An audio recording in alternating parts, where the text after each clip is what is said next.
नमस्कार, happy new year. Hanish travelogue channel में आप सभी का स्वागत है। सभी को नए साल की शुभकामनाएं। आज मैं आपको इको पार्क की सैर करवाने के लिए आई हूँ, जो Kolkata new town action area 2 में स्थित है। 30 रुपए टिकट प्रति व्यक्ति। सिक्योरिटी से टिकट चेक करवाने के बाद मैं अंदर चली गई। जैसे ही हम अंदर दाखिल हुए तो वहाँ से ही खूबसूरत नजारा शुरू हो गया। यह स्थल 194 हेक्टेयर 480 एकड़ क्षेत्र में फैला हुआ है और इसमें एक द्वीप के साथ 42 हेक्टेयर 100 एकड़ जल निकाय शामिल है। Central business district CBD site के पूर्व में स्थित है और देश के सबसे बड़े कन्वेंशन सेंटरों में से एक बिस्वा बांग्ला कन्वेंशन सेंटर इसके उत्तर में बनाया गया है। खुले स्थान के रूप में अपनी भूमिका को संतुलित करने के इरादे से तैयार किया गया है। साथ ही आसपास के क्षेत्र के शहरीकरण के कुछ प्रतिकूल प्रभावों को कम करने में पार्क की आवश्यकता भी है। इको पार्क को एक स्वस्थ आत्मनिर्भर इकोसिस्टम को फिर से स्थापित करने के लिए विकसित किया गया है। इको पार्क इस झील के पूरे किनारे पर स्थित है। शाम को आई थी तो इसलिए सूर्यास्त का खूबसूरत नजारा देख पाया।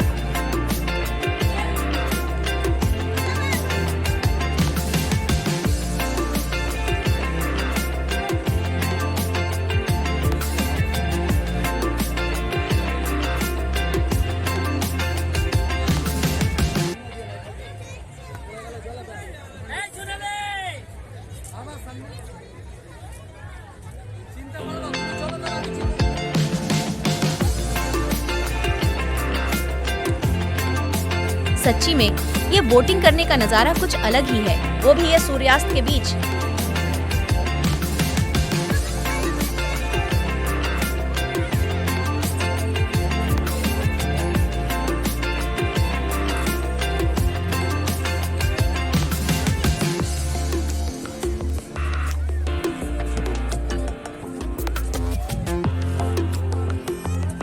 चलिए चलते चलते पूरा इको पार्क आपको घुमा कर दिखा देंगे। यहाँ बोटिंग कर सकते हैं 150 रुपए पर हेड के हिसाब से एक राउंड।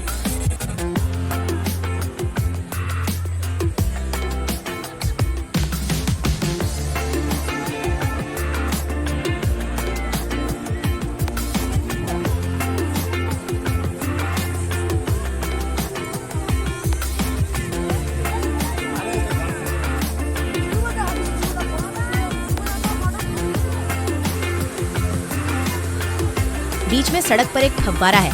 देखिए फव्वारा कितना खूबसूरत है। इको पार्क में ऐसे कई फव्वारे हैं।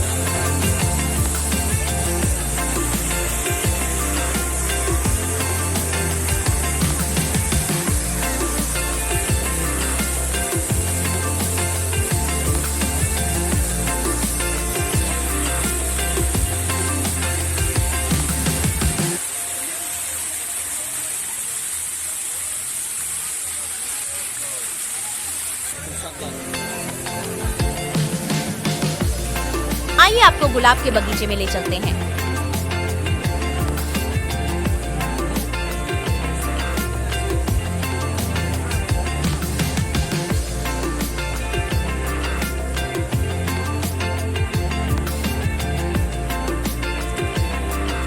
बस सड़क के दोनों ओर गुलाब के बगीचों से होकर गुजरने का आनंद लें।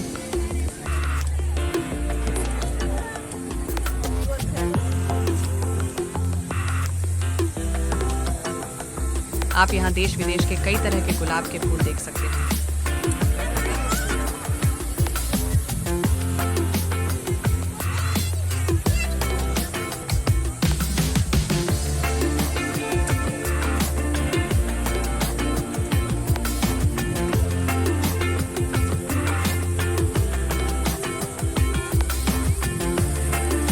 सच्ची में ये बहुत मनोरंजनदायक जगह है।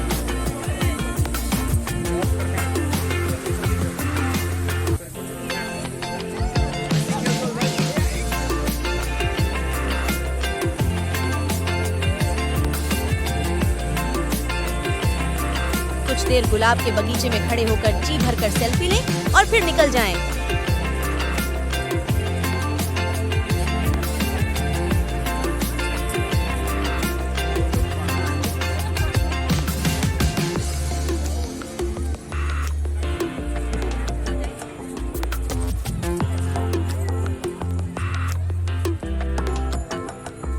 संपूर्ण गुलाब उद्यान का भ्रमण करने का आनंद लें।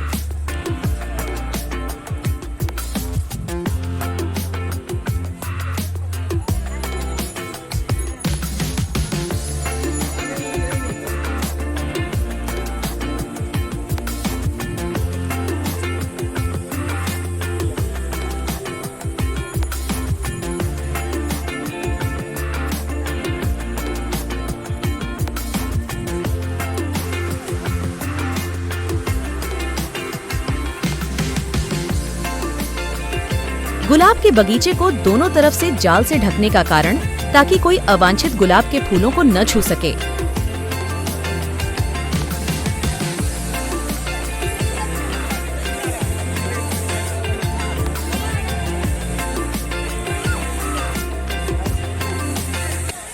यहाँ एक और खूबसूरत फव्वारा है।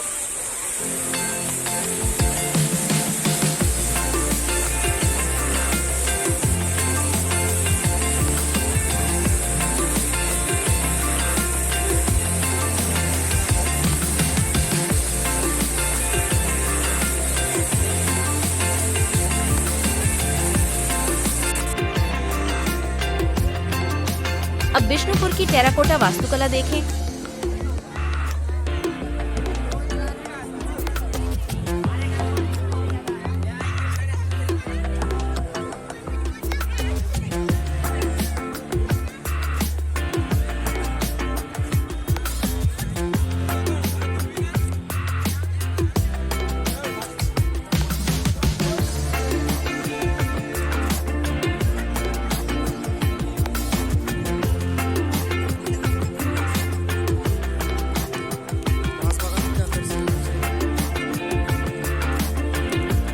विषयगत क्षेत्र का एक भाग बंगाल के फलों को समर्पित है। यह बंगाल में उगाए जाने वाले फलों की प्रचुरता को दर्शाता है। बगीचे में 162 किस्म के फल हैं। उद्यान कई खूबसूरत पक्षियों को आकर्षित करता है और बच्चों को फलों और पारिस्थितिकी तंत्र में हरियाली के महत्व के बारे में शिक्षित करने के लिए भी आदर्श है।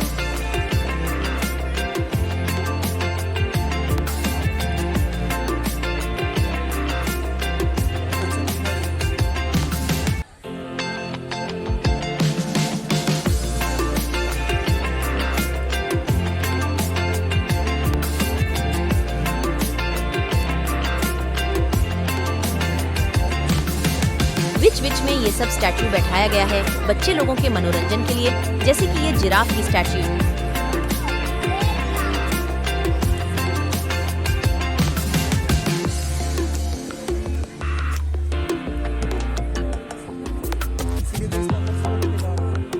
इस हरियाली में आप किसी और ही दुनिया में खो जाएंगे। जैसा कि नाम से पता चलता है, उष्णकटिबंधीय वर्षावन। यहाँ शिमुल, पलाश, चलता, काठबदम, छतिम और कदम जैसे प्रमुख पेड़ों की एक विविध श्रृंखला है। आपको अमेज़नन का एहसास दिलाने के लिए वहाँ अन्य पेड़ भी लगाए गए हैं। वे बढ़ेंगे और परिपक्व होंगे, जिससे एक घना आवरण बनेगा। जब आप धुंध के बगीचे से गुजरेंगे तो आपको ऐसा लगेगा मानो आप कोहरे से गुजर रहे हों। अब बात करते करते मैं यहाँ मिस्ट गार्डन के अंदर आ गई हूँ। यहाँ कृत्रिम रूप से कोहरा बनवाया जाता है। देखिए, जमीन गिला गिला है, मतलब कुछ देर पहले भी शायद ये चल रहा था। शाम हो गया है इसीलिए, नहीं तो पूरे दिन भर ही चलता रहता है।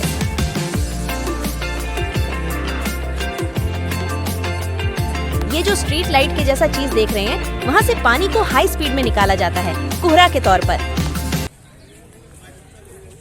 वैसे तो पूरे इको पार्क में फिल्मों की शूटिंग होती है, लेकिन खास तौर पर इस मिस्ट गार्डन में कई फिल्मों की शूटिंग हो चुकी है। बंगाली से लेकर हिंदी फिल्में और यहाँ तक कि साउथ फिल्में भी यहाँ शूट की गई हैं।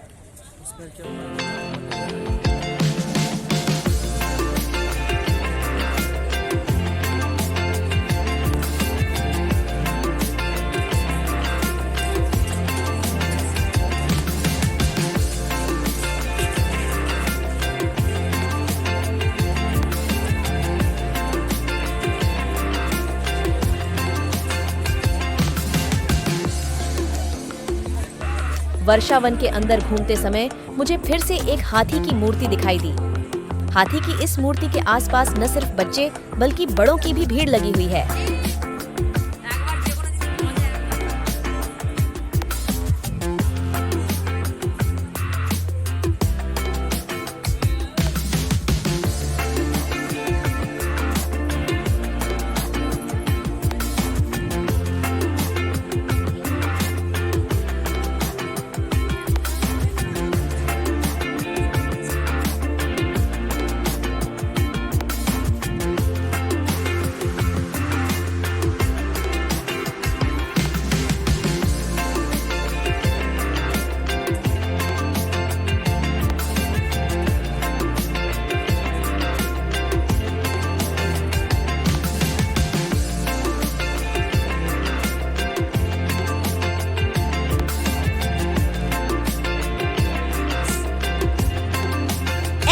लगेगा मानो आप किसी घने जंगल से गुजर रहे हों। और अगर आप ये अनुभव पाना चाहते हैं तो एक बार यहाँ जरूर जाएं।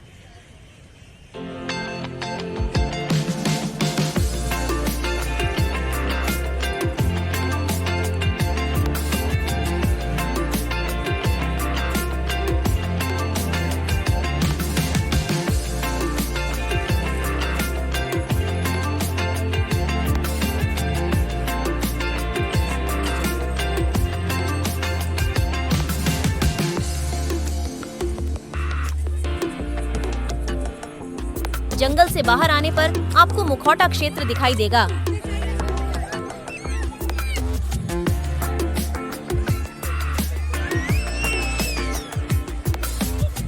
बंगाल की समृद्ध संस्कृति की एक झलक। उत्तरी पार्किंग स्थल के पास और आगामी चाय बागान के निकट यह नया क्षेत्र पश्चिम बंगाल के विभिन्न जिलों और भारत के विभिन्न राज्यों के साथ साथ दुनिया भर के देशों के मुखौटे प्रदर्शित करता है। मास गार्डन में न केवल भारत के बल्कि दुनिया भर के मुखौटों का संग्रह है, जो दुनिया की प्राचीन कहानियों और संस्कृतियों को दर्शाने वाली छड़ियों पर लगाए जाते हैं।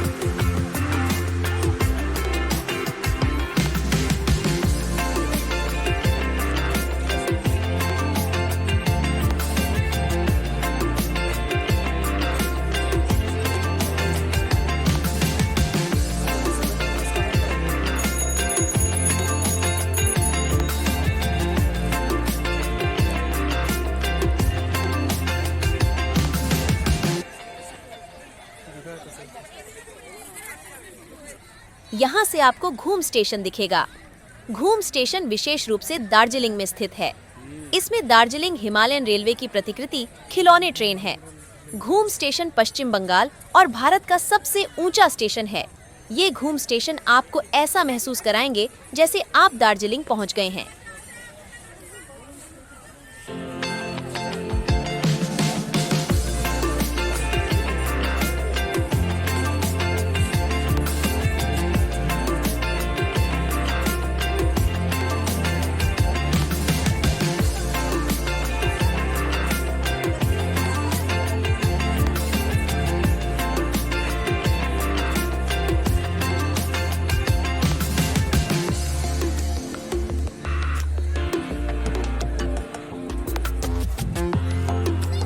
बगल में एक कॉफी शॉप है।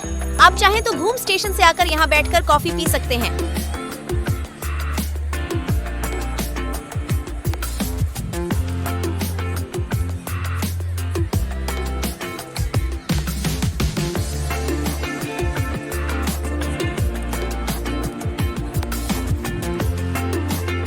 अब मैं आपको ताड़ और नारियल के बगीचे से होते हुए तितली के बगीचे की ओर ले चलूंगी।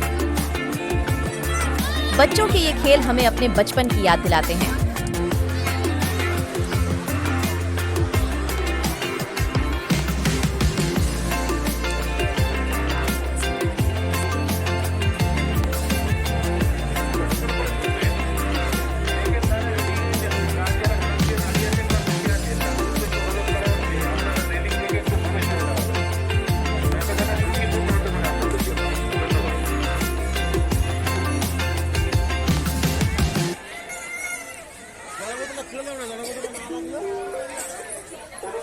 यह बटरफ्लाई गार्डन है, लेकिन बहुत दुख हुआ जब मैं वहां पहुंची तो बटरफ्लाई गार्डन बंद हो गया था।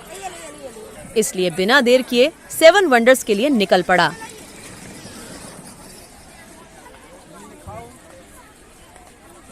क्योंकि 7 वंडर्स ही तो इको पार्क का मुख्य आकर्षण है।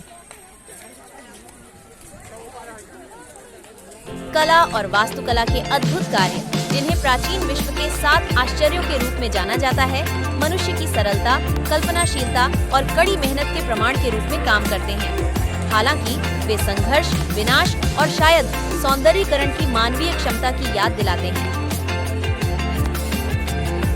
दुनिया के 7 अजूबे दुनिया भर के स्थानों का एक समूह है, जिन्हें बहुत महत्वपूर्ण माना जाता है।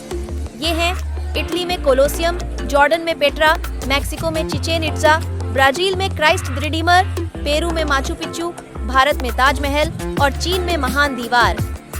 ये 7 चीजें आपको इको पार्क में एक साथ दिखेंगी।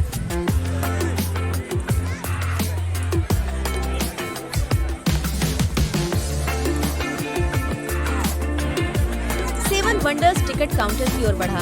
टिकट प्रति व्यक्ति 30 रुपए। अगर आप 7 वंडर्स के अंदर जाना चाहते हैं तो आपको अलग से एक और टिकट खरीदना होगा। ये टिकट 30 रुपया पर हेड ज्यादा अलग से है।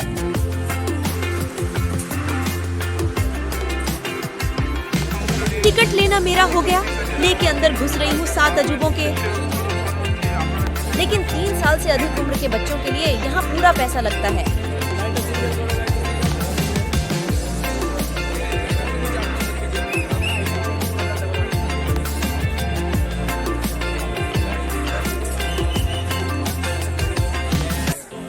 जब मैं अंदर गई तो सबसे पहले जो चीज मैंने देखी वह मिस्र के पिरामिड थे।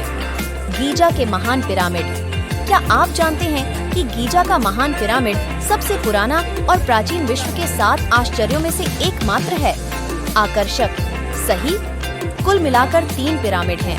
प्रत्येक को अलग अलग फिरौन के लिए बनाया गया है। तीनों में से सबसे बड़ा चौथे राजवंश के खुफू का है और इसे दुनिया ग्रेट पिरामिड के नाम से जानती है। आधुनिक गगनचुंबी इमारतों के आने से पहले तक यह 451 फीट ऊंचा पिरामिड दुनिया की सबसे ऊंची संरचना होने का गौरव महसूस करता था।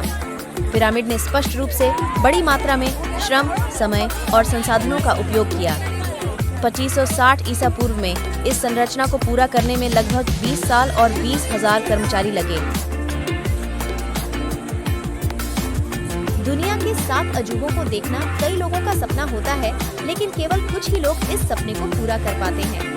क्या होगा अगर मैं आपसे कहूं कि 7 अजूबों को देखने के लिए दुनिया भर में यात्रा करने की कोई जरूरत नहीं है ना? क्या वह सुखद दृश्य नहीं होगा? यह सच है। कोलकाता के इको पार्क में दुनिया के 7 अजूबों की छोटी छोटी कृतियां हैं। आइए इस अद्भुत जगह पर जाने से पहले यहाँ उन सभी के बारे में जान लें। पिरामिडों के ठीक बाद कॉलेजियम में जा रही हूँ, हालांकि बगल में ही ताजमहल झांक रहा है। निश्चिंत रहो, सब दिखाऊंगी, कुछ भी नहीं छोड़ूंगी। रंगीन फव्वारे को पार करते हुए कॉलेजियम में दाखिल हुआ।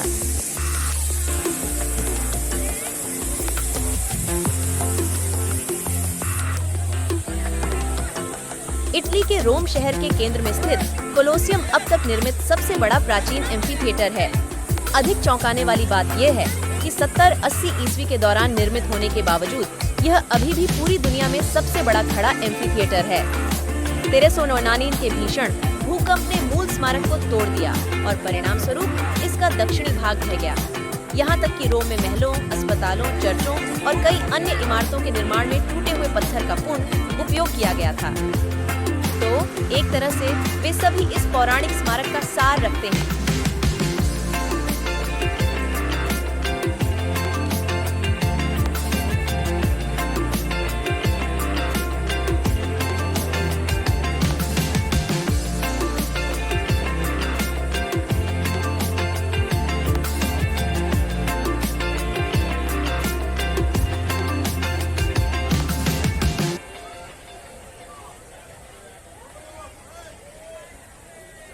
आइए आपको दिखाते हैं कि कॉलेजियम के अंदर क्या क्या है।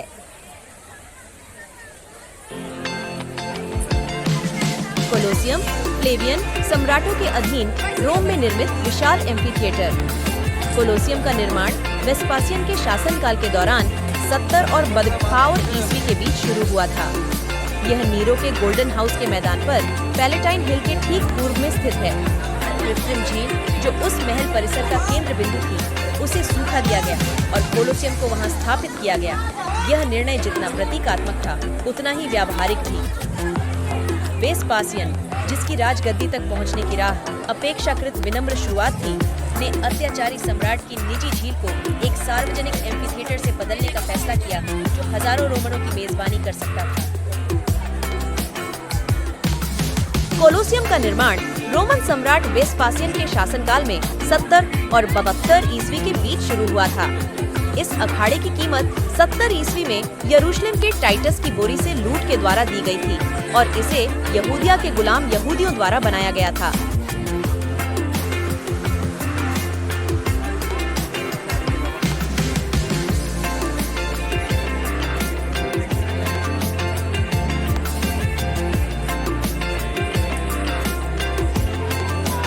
कोलोसियम का निर्माण 4 सम्राटों के उथल-पुथल वाले वर्ष 99 में हुआ। बाद रोम को पुनर्जीवित करने के एक शाही प्रयास के हिस्से के रूप में किया गया था। अन्य एम्फीथिएटरों की तरह सम्राट वेस्पासियन ने कोलोसियम को एक मनोरंजन स्थल बनाने का इरादा किया था, जिसमें ग्लैडिएटर लड़ाई, जानवरों के शिकार और यहाँ तक कि नकली नौसैनिक युद्धों की मेजबानी की जाती थी।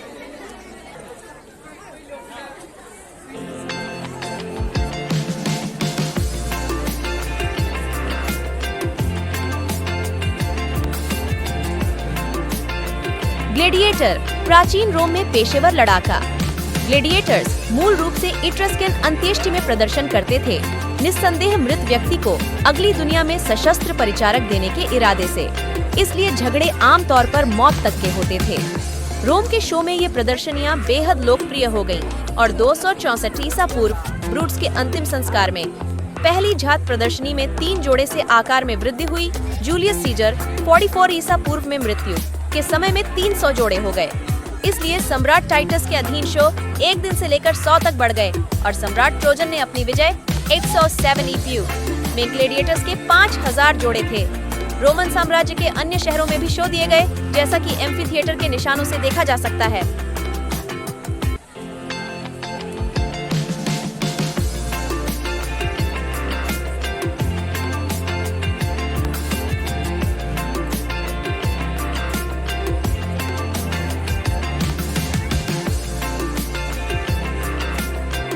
कलेसम के बाद चलिए ताजमहल चलते हैं।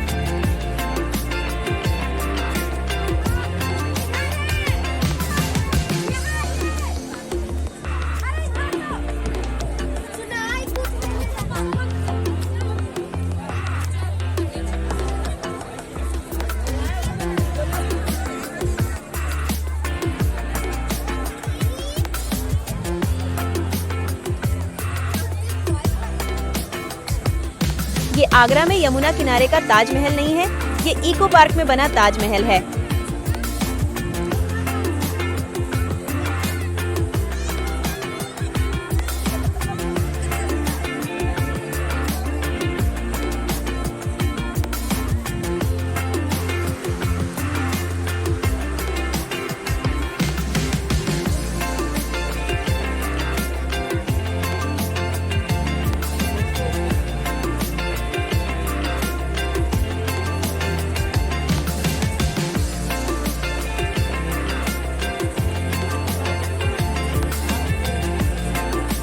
वीडियो बहुत बड़ा हो गया है, इसलिए इसको आगे नहीं बढ़ाया।